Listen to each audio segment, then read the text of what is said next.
बिस्मिल्लाहिर्रहमानिर्रहीम। अस्सलाम वालेकुम फ्रेंड्स, ग्रीन कैरी चैनल में खुश आमदीद। दोस्तों, हमारे पास अनार का पौधा है, कंधारी अनार। ये ऑलरेडी ग्राफ्टेड किया हुआ है और इसको हमारे पास 3 साल मुकम्मल हो चुके हैं।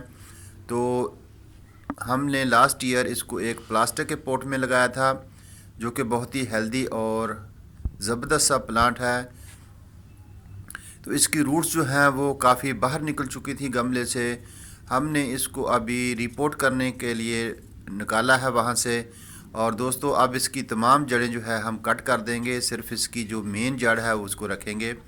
तो रिपोर्ट करने के लिए हमने एक मिट्टी का नया फ्रेश पोट लिया। ये तकरीबन 20 इंच बड़ा है और इसके होल जो है उसका हम अब कैंकरियाँ रखेंगे ताकि इसका ड्रेन सिस्टम अच्छा बना रहे। और इस फ्रेश पोट में हम इसको रिपोर्ट करेंगे। तो दोस्तों, अनार का जो पौधा होता है ये बहुत ही आसानी से हम इसको घर में लगा सकते हैं।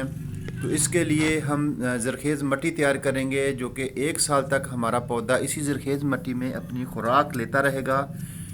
और इस पर इस साल इंशाल्लाह फ्लावर भी आएंगे और इस पर फ्रूट भी लगेगा।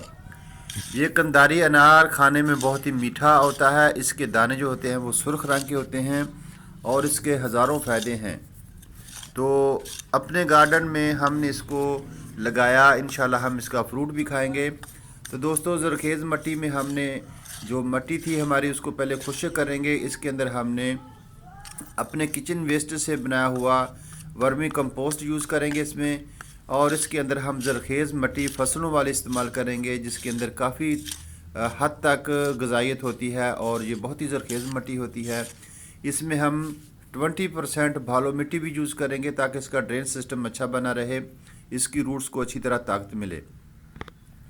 तो दोस्तों, इस पौधे को हमने गमले से निकाला, इसकी जड़ों को अच्छी तरीके से कट किया, साफ़ किया। इसको एक साफ़ पानी के टब में डाला, वहाँ पर हमने 2 कतरे हाइड्रोजन पेरोक्साइड के डाले ताकि जड़ों से तमाम फंगस ख़त्म हो जाए और इनकी नई रूट्स निकलने में अहम किरदार अदा करे। तो दोस्तों, इसको गमले के सेंटर में रखेंगे और इसके इर्द गिर्द जो है वो अच्छे तरीके से मिट्टी डालेंगे और मिट्टी को ज़ोर से दबाएंगे ताकि इसके अंदर से एयर पॉकेट ख़त्म हो जाए और अच्छे तरीके से ये पौधा अपनी रूट स्टार्ट करे। तो ये काम कंप्लीट कर लिया हमने, इसको पानी भी दे दिया भरकर। तो ये अब तमाम पानी जो है मिट्टी के अंदर अच्छी तरह अब्जॉर्व हो जाएगा और इस पौधे को हम तकरीबन 1 वीक शेडी एरिया में रखेंगे।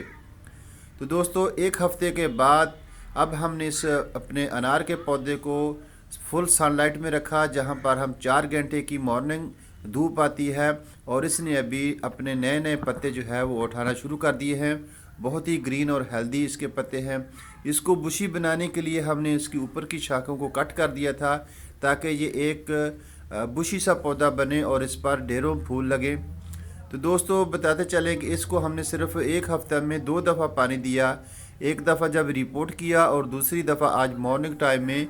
यानी इसको इतना अभी पानी की ज़रूरत नहीं है, तो एक्स्ट्रा पानी से अपने पौधों को बचाना चाहिए। रूट्स को एक्स्ट्रा पानी से फंगस लग जाता है। तो अब इसको हम तकरीबन 4 से 5 दिन पानी नहीं देंगे जब तक ये अपनी मुकम्मल लीव जो है वो नहीं निकाल लेता। तो दोस्तों, इस पर अभी फ्लावर भी लगेंगे क्योंकि इसको 3 साल मुकम्मल हो चुके हैं और 3 साल बाद पौधा जो है वो फल उठाना शुरू कर देता है। तो दोस्तों, आज की हमारी वीडियो आप लोगों को कैसी लगी कमेंट्स बॉक्स में ज़रूर बताना। फिर मिलेंगे एक अच्छी सी वीडियो के साथ। अल्लाह हाफ़िज़ दोस्तों।